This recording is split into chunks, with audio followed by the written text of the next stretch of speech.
በዚህ የጾም ወቅት ካልጋችን ብቻ አይደለም መዋረድ ያለብን ከኃጢአታችንም ጭምር ነው መውረድ ያለብን ወገኖቼ።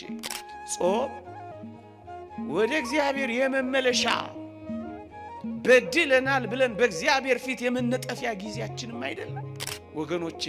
እንዲህ ባሉ የጾም ጊዜያት ኩራታችን፣ ትዕቢታችን፣ ቀና ቀና ማለታችን ዝቅ ዝቅ ሊል አይገባም። መቼ ነው በእግዚአብሔር ፊት የምንዋረደው? ጾም በደልን ማመኛ፣ ጾም እግዚአብሔርን ደጅ መጥኛ፣ ጾም በንስሐ ምክንያት ለኃጢአት መካሻ ጊዜ ካልሆነ ታዲያ ምንድነው? የጾም ውጤቱ የሚታወቀው የህይወት ለውጥ ስናመጣ ነው ይላል። የምር እግዚአብሔር የሚቀበለው ሱባኤና ጾም እንዲሆን ከፈለገን ማዘን እንጨምርበት፣ ልምድ አናድርገው። አንደኛ። ሁለተኛ፣ በቅዱሳት መጻሕፍት የምር ይጾሙ የነበሩ ሰዎች በጾማቸው ምን ያደርጉ እንደነበር ታውቃላችሁ? ራሳቸውን በልዑል እግዚአብሔር ፊት ያዋርዱ ነበር ወገኖቼ። መጽሐፍ ቅዱስ እንዲህ ይላል፣ በፈጣሪያችን ፊት ሰውነታችንን እናዋርድ ዘንድ ጎዳናችንንም ያቀናልን ዘንድ ለልጆቻችንና ለፍጥረቱም ሁሉ ጎዳናቸውን ያቀናላቸው ዘንድ አህዋ በሚባል ወንዝ ጾምን እንጹም ብዬ አዋጅ ነገርኩኝ። ስለዚህ ነገር ጾምን፣ ወደ እግዚአብሔር ለመንን፣ እርሱም ተለመነን ይላል። ምዕመናን፣ እንዲህ ያሉ የጾም ጊዜያት በኢትዮጵያ ኦርቶዶክስ ተዋሕዶ ቤተክርስቲያን ኩራታችን የሚተነፍስበት ወቅት ነው መሆን ያለበት ወገኖቼ። እስራኤል ከፈርዖን ባርነት ነፃ ሲወጡ ታስታውሱ ከሆነ ሁለት ነገር እንዲያደርጉ ታዘው ነበር። አንደኛ መራራ ቅጠል እንዲበሉ፣ ሁለተኛ ያልቦካ ወይም ቂጣ ብቻ እንዲበሉ ታዘው ነበር ወገኖቼ። ምን ማለት ይመስላችኋል? ከፈርዖን ቀንበር ተላቀው የፋሲካውን በግ በልተው ከነዓን እንዲገቡ አስገድደው መከራቸውን እንዲያስቡ መራራ የሆነውን በጾም ራሳቸውን እንዲያስገድዱ፣ ከዚያስ ያልቦካ ያልፋፋ ቂጣ ብቻ እንዲበሉ እንደተባለ በትዕቢት ያልተነፉ እንዲሆኑ አድርጎ ነበር። መራራውን ቅጠልና ያልቦካውን ቂጣ እንዲበሉ ያዘዛቸው ወገኖቼ። እንዲህ ባሉ የጾም ጊዜያት ኩራታችን፣ ትዕቢታችን፣ ቀና ቀና ማለታችን ዝቅ ዝቅ ሊል አይገባም። መቼ ነው በእግዚአብሔር ፊት የምንዋረደው? ምን ሲሆን ነው በእግዚአብሔር ፊት የምንነጠፈው? ወገኖቼ ምን ሲመጣ ነው እጃችንን የምንሰጠው? ምን ሲመጣ ነው የምንተነፍሰው? ምን ሲመጣ ነው የምንማረከው? ምን ሲመጣ ነው የምንንበረከከው? እንጃ። እሳት ሲዘም እንጃ። መጣው መጣው የሚለው እኛ ቤት ሲመጣ እንጃ።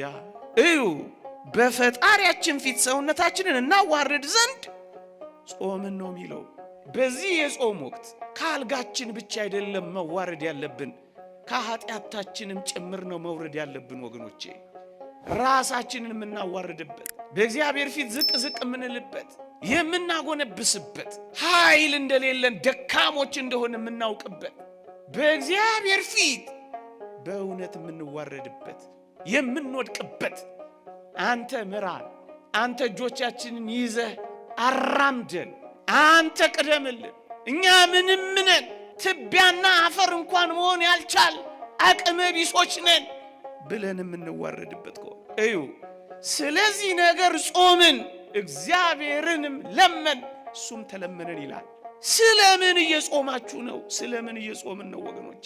ጉዳያችን ምንድነው? አሁን የምንጾምበት ስለዚህ ነገር ጾም የምንልበት ጉዳይ አለን ነው? መደበኛ ስለሆነ በየዓመቱ የሚገባ በየዓመቱ የሚወጣ ስለሆነ ብቻ ነው እየተራብን ያለን?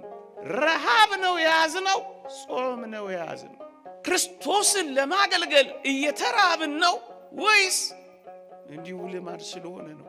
አሁን በእግዚአብሔር ፊት የምንዋረድበት ጊዜ ካደረግነው እንድንበታለን፣ ልመናችን ይሰማል። ስለዚህ ነገር ጾምን፣ እግዚአብሔርን ለመንን፣ እርሱም ተለመነን ይላል። እዝራ ነው ይህን የሚለው። እግዚአብሔር እንዲለመነን ከፈለጋችሁ፣ እግዚአብሔር እንዲሰማን ከፈለጋችሁ በእነዚህ የጾም ወራት የምር ራሳችንን በእግዚአብሔር ፊት እናዋርድ፣ በንስሐ እናዋርድ፣ ደካማ ነን ብለን እናዋርድ፣ ኃይል የሌለን ምንኛ ምስኪኖች ነን ብለን እናዋርድ።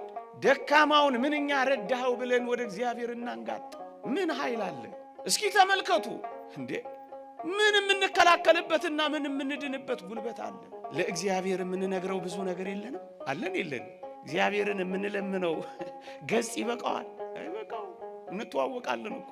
ታዲያስ እግዚአብሔርን የምር መለመን ከፈለግን ልክ እነ እዝራ እንዳደረጉት ራሳችንን ማዋረድ የለብንም? ሁለተኛ የነቢዩ ዳንኤልንም ቃል አንብብላችሁ። ዳንኤል ሆይ አትፍራ፣ ልብህም ያስተውል ዘንድ ሰውነትህንም በአምላክ ፊት ይዋረድ ዘንድ ካደረክበት ከመጀመሪያው ቀን ጀምሮ ቃልህ ተሰምቷል፣ እኛም ስለ ቃልህ መጥቻለሁ ይለዋል። ከመጀመሪያው ቀን ጀምሮ ራስን ካዋረድክ በእግዚአብሔር ዘንድ ቃልህ ተሰምቷል አሉ። ወገኖቼ የዚህ ሁሉ ሕዝብ ቃል እግዚአብሔር እንዲሰማው ሁላችንም መዋረድ የለብንም? ወገኖቼ መቼ ነው በማህበር የምር የምናለቅሰው ተሰብስበን? አላያችሁ?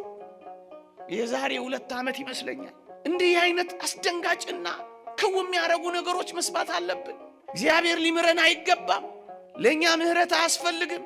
ለኛ የኃጢአት ስርየት፣ ለኛ ጥያቄ መሰማት አያስፈልግም? አያችሁ? እግዚአብሔር የሚሰማን ይልቁንም ራሳችንን ባዋረድን መጠን ነው። የምናዋርደው ደግሞ በጾም መሳሪያነት ነው ወገኖቼ። ሁለተኛ ሶስተኛ ከበደላቸው ከኃጢአታቸው የሚመለሱ ሰዎች ሁሉ ይጾሙ ነበር ወገኖቼ። አሁን ይህንን ጾም ስንጾም ወገኖቼ በበደል እስራቶች፣ በኃጢአት ትብታቦች፣ በተከፈቱ አንደበቶች፣ በሚናጠቁ እጆች፣ በቆሸሹ ሰውነቶች እነዚህ የአጽዋማት ወራት ወገኖቼ በደላችንን ሳናመን በኃጢአታችን ሳንጸጸት በበደልና በክፋቶች መካከል እየተመላለስን መሰማትን ከወዴት እናገኛለን? ጾም ወደ እግዚአብሔር የመመለሻ በድለናል ብለን በእግዚአብሔር ፊት የመነጠፊያ ጊዜያችንም አይደለም? ስንቶቻችን በንስሐ ሕይወት ገጥመነዋል እንዴ? እንድንሰማ ተቀባይነት እንድናገኝ መንገዱ ይሄ ከሆነ ታዲያ ጾማችን የመመለሻችን እንዲሆን አናደርጋትም? በጣም ቀላል። ከእግዚአብሔር ጋር በድለናል ብለን ንስሐ መግባትና መታረቅ ብቻ። እንዲህ ይላል እግዚአብሔር ቃል፣ ላንብብላችሁ። ውሃ ቀርተው በእግዚአብሔር ፊት አፈሰሱ፣ በዚያም ቀን ጾሙ፣ በዚያም እግዚአብሔርን በድለናል አሉ። ጾም በደልን ማመኛ፣ ጾም እግዚአብሔርን ደጅ መጥኛ፣ ጾም በንስሐ ምክንያት ለኃጢአት መካሻ ጊዜ ካልሆነ ታዲያ ምንድን ነው? እንዲሁ መደበኛ ልማድ፣ እንዲሁ ሰዓት ሲደርስ መብላት፣ እንዲሁ ቀን እየጠበቅን ዓመት ይሄን ማድረግ ሳንመለስ ስንት ጥያቄያችሁ ሳይመለስ ስንት ጾም አለፈ ወገኖቼ። የጾም ውጤቱ የሚታወቀው የመንፈሳዊ የሕይወት ለውጥ ስናመጣ ነው። 55 ብርቱ የጾም ቀናት ባለፉ ቁጥር ስንት የሕይወት ለውጥ ያላመጣንባቸው የጾም ወራት ነጎዱ። እመኑኝ ይሄ 55 ቀን ካለቀ በኋላ የሕይወት ለውጥ እናመጣለን። ቅዱስ ዮሐንስ አፈወርቅ የጾም ውጤቱ የሚታወቀው የሕይወት ለውጥ ስናመጣ ነው ይላል። አለበለዛ ምኑን ጾም ነው? ትንሽ ጊዜ ገርበብ፣ ከዚያ ደግሞ ገርበብ ያደረግነውን ያክል ክፍት እናደርገዋለን። ትንሽ ጊዜ ሰብሰብ፣ ከዚያ በኋላ ደግሞ ባያሌው እንበተናለን። ታዲያ የታለ የጾም ጥቅሟ? ዋናው የጾም ጥቅም ለውጥ ነው። እሱስ የሕይወት ለውጥ። ተናጋሪዎች ጭምቶች ሲሆኑ ለውጥ ነው። ኃያላን ደካሞች እንደሆኑ ሲያስቡ ለውጥ ነው። ወዲህ ወዲያ የሚሉ ሲወሰኑ ለውጥ ነው። ከትንሿ ነገር ጀምሮ የሕይወት ለውጥ በድለናል ብለው ሲያምኑ የሚያመጡት ለውጥ ነው።